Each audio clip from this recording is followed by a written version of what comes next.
ప్రకాశం జిల్లా బల్లికురు మండలంలో వీఆర్ఓలు మండల స్థాయి అధికారులను లక్ష్యంగా చేసుకుని గుర్తు తెలియని వ్యక్తులు బెదిరింపు కాల్స్ చేసిన ఘటన కలకలం రేపుతోంది. ఏసీబీ అధికారులమంటూ ఫోన్ చేసిన దుండగులు మీ తప్పుల చిట్టా మా దగ్గరుందని చెప్తూ నగదు పంపాలని డిమాండ్ చేస్తున్నారు. మొత్తం 8 మంది వీఆర్ఓలకు ఇలాంటి కాల్స్ వచ్చినట్లు తెలుస్తోంది. డబ్బులు పంపకపోతే అరెస్ట్ చేస్తామని హెచ్చరించడంతో భయాందోళనకు గురైన ఓ వీఆర్ఓ బంధువుల ద్వారా కొంత నగదు పంపినట్లు సమాచారం. ఈ ఘటనపై తహసీల్దార్ పోలీసుల దృష్టికి తీసుకువెళ్లగా కేసు నమోదు చేసి దర్యాప్తు చేపట్టినట్లు తెలుస్తోంది.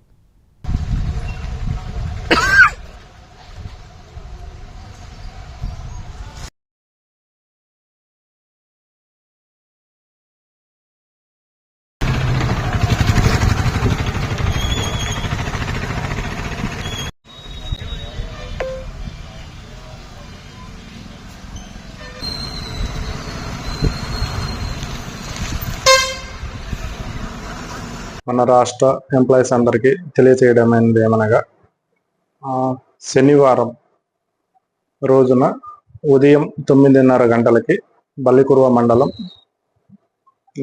అందరూ పంచాయతీ సెక్రటరీలకు మరియు వీఆర్ఓలందరికీ ఫ్రాంక్ కాల్స్ ఏసీబీ అధికారులమని చెప్పి కాల్స్ వచ్చినాయి. Fake calls. వీటి వలన ముందుగా పంచాయతీ సెక్రటరీలు తర్వాత వీఆర్ఓలు అందరూ సఫర్ అయ్యారు, భయభ్రాంతులకు గురి అయ్యారు. అందులో మిగతా వాళ్ళు వెంటనే తేరుకొని టెక్నికల్ బ్యాక్గ్రౌండ్ ఉన్న వాళ్ళందరూ వాళ్ళకి ప్రాపర్గా ఏసీబీ అధికారులు అయితే త్రూ ప్రాపర్ ఛానల్ వస్తారని చెప్పేసి చెప్పడం జరిగింది. ఒక వీఆర్ఓ మాత్రం కొంచెం వీఆర్ఏ నుండి వీఆర్ఓ ప్రమోషన్ పొంది ఈ నకిలీ ఏసీబీ అధికారుల వలలో చిక్కుకోవడం జరిగింది. ఆ తర్వాత వెంటనే నా దృష్టి జరిగిన తర్వాత చెప్పారు ఈ కాల్స్ ఇట్లా వచ్చాయని చెప్పేసి. దానికి మనం వెంటనే ఈ ఫ్రాంక్ కాల్స్ మీరు రెస్పాండ్ అవ్వద్దండి, మనకి చాలా వస్తూ ఉంటాయి, రెగ్యులర్గా చేస్తూ ఉన్నారు, ఇట్లాంటి నకిలీ కాల్స్ చేస్తున్నారు అన్నారు. మధ్యాహ్నం టయానికి నాకు మా ఒక వీఆర్ఓ దీంట్లో చిక్కుకున్నారని అర్థమైపోయి ఇమీడియట్గా మన సంత మాగులూరు సర్కిల్ సిఐ గారికి మెసేజ్ చేయడం జరిగింది. అదేవిధంగా మిగతా మీడియా మిత్రులందరికీ ఇన్ఫార్మ్ చేస్తూ ఇట్లా ఫ్రాంక్ కాల్స్ చేస్తూ గవర్నమెంట్ ఉద్యోగులను భయభ్రాంతులకు గురి చేస్తున్నారని చెప్పేసి తెలియపరిచి ఉన్నాను. అది వెంటనే సిఐ గారు కూడా ఇమీడియట్గా రెస్పాండ్ అయ్యి స్పెషల్ బ్రాంచ్ వాళ్ళకి కాల్ చేస్తూ జిల్లా స్పెషల్ బ్రాంచ్ అధికారులకు అక్కడి నుంచి ఏసీబీ వాళ్ళకి కూడా సర్క్యులేట్ చేస్తూ దీని మీద ఇమీడియట్గా ఇచ్చేశారు. బట్ అప్పటికే ఎవరైతే ఇలా ఈ వలపన్ని ఉన్నారో కన్సర్న్ వీఆర్ఓ నుంచి వాళ్ళ బంధువుల దగ్గర నుంచి అమౌంట్ ట్రాన్సాక్షన్ చేశారు. అది బెంగళూరులో ట్రాన్సాక్షన్ అయినట్టు తెలిసింది, బ్యాంకులో నుంచి డ్రా చేసినట్టు.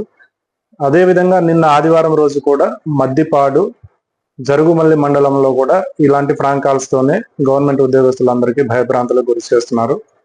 దీని మీద పొద్దున్నే మా ఎస్ఐ గారు కూడా నాతో కన్సల్ట్ అయ్యారు. సార్ మనం దీని ఇన్వెస్టిగేషన్ స్టార్ట్ చేసి ఇమీడియట్గా చేద్దామని చెప్పేసి. సో మా మండలి తరఫున ఎంప్లాయీస్ అందరి తరఫున ఎస్ఐ గారికి దీని మీద కంప్లైంట్ రేజ్ చేసి పంపిస్తున్నాము. అదేవిధంగా మొత్తం రాష్ట్రంలో ఉన్న ఎంప్లాయీస్ అందరికీ తెలియచేయడం అనేది ఏమనగా నకిలీ ఏసీబీ అధికారులమని చెప్పేసి ఏ కాల్స్ వచ్చినా ఏం వచ్చినా దయచేసి మీరు రెస్పాండ్ అవ్వద్దండి. ఎందుకంటే నాకు సెక్రటేరియట్లో చేసిన కొంత అనుభవం ఉంది.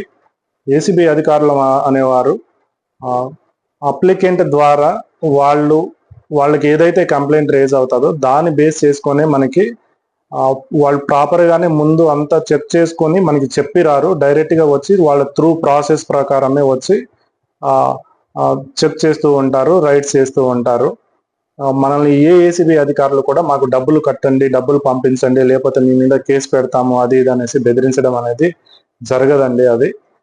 సో ఈ విషయం మీద మనం ముఖ్యంగా ప్రకాశం జిల్లాలో ఉన్న ఎంప్లాయీస్తో పాటు ఆంధ్రప్రదేశ్ రాష్ట్ర ఎంప్లాయీస్ అందరూ కూడా అలర్ట్గా ఉంటూ ఇట్లాంటి ఫేక్ కాల్స్కి గురి అయ్యి ఇబ్బంది పడకూడదు అని చెప్పేసి తెలియజేస్తూ మనం